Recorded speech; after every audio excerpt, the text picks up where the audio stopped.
আসসালামু আলাইকুম। আশা করি মহান আল্লাহ তাআলার অশেষ রহমতে সবাই ভালো আছেন। আলহামদুলিল্লাহ আমিও ভালো আছি। দূরের মানুষের হাজার হেলাও তুচ্ছ মনে হয়, কাছের মানুষের তুচ্ছ হেলাও মনের গড়ে বয়ে আনে আকাশ পরিমাণ বয়। ভিডিওটি শুরু করার আগে সবার কাছে ছোট্ট একটি রিকোয়েস্ট, আপনি যদি এই চ্যানেলের নতুন দর্শক হয়ে থাকেন তাহলে অবশ্যই চ্যানেলটি সাবস্ক্রাইব করে পাশে থাকা বেল আইকনটি প্রেস করে রাখুন। যদি আগে থেকে চ্যানেলটি সাবস্ক্রাইব করে থাকেন তাহলে থ্যাংক ইউ সো মাচ। আর যদি ভিডিওটি ফেসবুক পেজ থেকে দেখে থাকেন তাহলে অবশ্যই পেজটি ফলো করতে ভুলবেন না।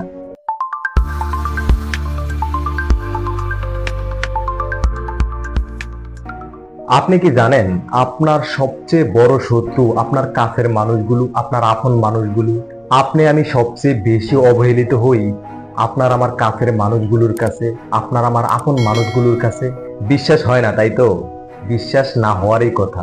তাহলে একটু অপেক্ষা করুন, আমি আজকের এই ভিডিওর মাধ্যমে সেটার প্রমাণ দেখাবো আপনাদেরকে। তাহলে একটু ধৈর্য ধরে ভিডিওটা দেখুন। আশা করি আপনাদের কষ্টের টাকার এমবি এবং মূল্যবান সময় ব্যয় করার জন্য আপনাদের বিন্দু পরিমাণ আফসোস হবে না এই ভিডিওটা দেখার পরে। কারণ আমি সব সময় ভিডিও তৈরি করার আগে আমি আমার দর্শক এবং আমার অডিয়েন্সের কথা চিন্তা করে ভিডিও তৈরি করার চেষ্টা করি। আমার কবিতা বলেন, আমার গল্প বলেন, আমার ভিডিও বলেন, যাই বলেন না কেন, প্রতিটা সেক্টরের মাধ্যমে আমি চেষ্টা করি আমার অডিয়েন্সকে কিছু নতুন মেসেজ দেওয়ার, যেগুলো তাদের বাস্তব জীবনে কাজে আসবে। সেরকম একটি বাস্তবসম্মত বিষয় হলো আজকের বিষয়টি। দেখেন, আপনি আমি যখন একটি ভিডিও তৈরি করি, কবিতা লিখি, গান গাই বা যা কিছুই করি না কেন, মানে নতুন ভাবে যখন কোনো কিছু করার চেষ্টা করি, তখন এই সমস্ত বিষয়গুলো সর্বপ্রথম আমরা আমাদের বন্ধু বান্ধব, কাছের মানুষ, কাছের ভাই বেরাদা তাদের সাথেই তো শেয়ার করি। এবং যখন এই সমস্ত বিষয়গুলো আমরা সোশ্যাল প্ল্যাটফর্মে বা ভার্চুয়াল জগতে শেয়ার করি, তখন সবচেয়ে বেশি রেসপন্স কাদের পাওয়ার কথা? আমাদের কাছের ভাই বেরাদার, কাছের বন্ধু বান্ধব, তাদেরই তো, নাকি বলেন না? কাদের রেসপন্স আগে পাওয়ার কথা? কাদের সামনে সেই সমস্ত বিষয়গুলো আগে যায়?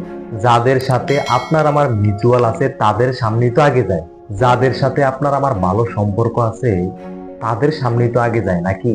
কিন্তু আপনি চেক করে দেখতে পারেন, আপনার অতীতের 10টা পোস্টের মধ্যে দেখবেন তাদের কোনো লাইক নাই, তাদের কোনো কমেন্ট নাই, শেয়ার সেটা তো অনেক দূরের কথা, বা এক্সট্রা কোনো রেসপন্স সেটা তো অনেক দূরের কথা।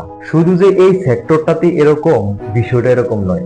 পৃথিবীর প্রতিটা ক্ষেত্রেই এমনটা ঘটছে বা এমনটা ঘটতেছে। তবে হাতে গোনা কিছু মানুষ আছে এরকম চিন্তা ভাবনার বাইরে, এরকম মন মানসিকতার বাইরে, তবে তাদের সংখ্যা একেবারেই কম। আবার দেখবেন আপনার সেই সমস্ত বিষয়গুলো নিয়ে প্রথমে তারাই হাসি ঠাট্টা শুরু করে, তারাই তুচ্ছ-তাচ্ছিল্য শুরু করে। উচ্চ প্রদান সেটা তো অনেক দূরের কথা। আপনার স্বপ্ন, আপনার নতুন চিন্তা ভাবনা, আপনার নতুন মনোবল নিয়ে তারাই হাসি ঠাট্টা করে। তাদের কাছে সবচেয়ে বেশি অবহেলিতই আপনি আমি। কিন্তু তাদের উচিত ছিল, আপনি যদি নতুন কোনো একটা চিন্তা ভাবনা করেন, নতুন কোনো একটা মনোবল নিয়ে সামনে আগাইতে চান, নতুন ভাবে কিছু করতে চান, সেটাকে উৎসাহ প্রদান করা। সেটা যদি নেগেটিভও হয় সেটাকে পজিটিভ মাইন্ডে নিয়ে পজিটিভলি আপনাকে পরিচালনা করা, পজিটিভলি আপনাকে মনোবল দেওয়া তাদের উচিত ছিল। আর এখান থেকে তার নতুন চিন্তা ভাবনাটা প্রসারিত হওয়ার পরিবর্তে আস্তে আস্তে সংকুচিত হয়ে যায়।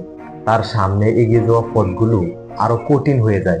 একদিন 2 দিন করতে করতে একটা সময় এটা তার কাছে বোঝা মনে হয়, তার কাছে ভারী বস্তু মনে হয়, তার কাছে ফালতু কাজ মনে হয়।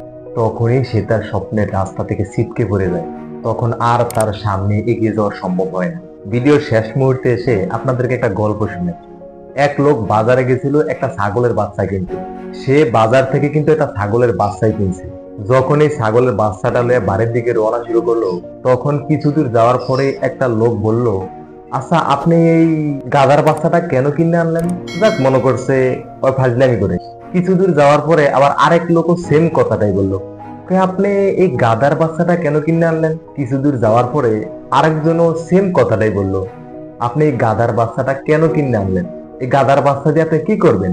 আসলে সে কিন্তু গাধার বাচ্চা কিনে নাই, সে কিন্তু ছাগলের বাচ্চাই কিনছিল। কিন্তু একজন, দুইজন, তিনজন করতে করতে যখন সে দেখলো প্রতিটা মানুষই তাকে সেম প্রশ্নটাই করে, প্রতিটা মানুষই তাকে সেম কথাটাই বলে, তার মানে আসলে এটা গাধার বাচ্চা, এটা ছাগলের বাচ্চা না। শেষ পর্যন্ত সে জিদ করে ছাগলের বাচ্চাটা ছাইরা দিয়া শুধু দড়িটা নিয়ে বাসায় চলে গেছে। এখন আপনি উপলব্ধি করেন, একজন মানুষকে নিরুৎসাহিত করলে তার পরিণাম শেষ পর্যন্ত কি হয়। তাই ভিডিওর শেষ মুহূর্তে বলবো, আপনি কাউকে উৎসাহ প্রদান করবেন না, ভালো কথা, উৎসাহ প্রদান করার দরকার নাই, কিন্তু কখনো নিরুৎসাহিত করবেন না, কিন্তু কখনো তাকে তার কাজ নিয়ে হাসি ঠাট্টা করবেন না, তুচ্ছ তাচ্ছিল্য করবেন না। আজকের মতো এই পর্যন্তই। আমার ভিডিওর শুরু থেকে এখন পর্যন্ত যদি আমার কথাবার্তায় কোনো ধরনের ভুল ভ্রান্তি হয়ে থাকে, আশা করি সবাই ক্ষমা এবং সুন্দর দৃষ্টিতে দেখবেন। আরেকটি বিষয় হলো, আমি সবসময় আপনাদেরকে বিভিন্ন বিষয়ে মোটিভেট করার চেষ্টা করি, বিভিন্ন বিষয়ে পরামর্শ দেওয়ার চেষ্টা করি। তাই বলে যে আমার ভুল হবে না, বিষয়টি এরকম নয়।